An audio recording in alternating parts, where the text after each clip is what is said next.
You've heard of Find and Replace, I'm sure, but what about Quick Find? Let's look at that in Scrivener 3 for Windows. Sometimes you don't want to go through a full find in your manuscript. You want it to be quicker to find what you want. Well, Scrivener has a Quick Find function under Edit, Find, or by using Win, Control and G. This changes the bar up the top of the editor that usually shows you project stats to a search bar. So another way of accessing it, now you know where it is to click into that box.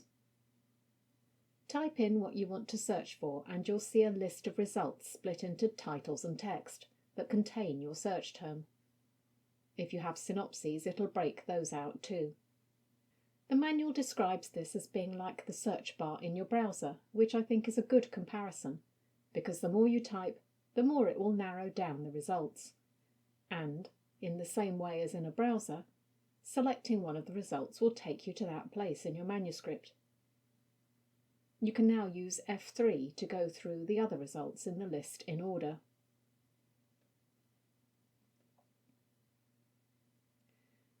But of course, that means you've now lost the place where you were.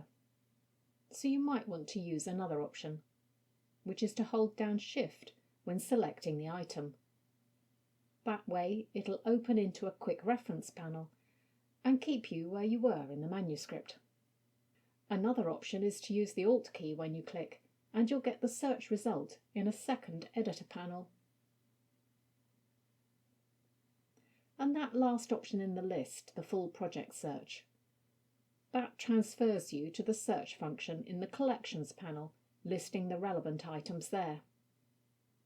This might be good if you needed to look at every instance of the search. If you don't have the main toolbar open, invoking this kind of search works a little differently. It will open up a search panel instead. For more about collection searches, check out this video here.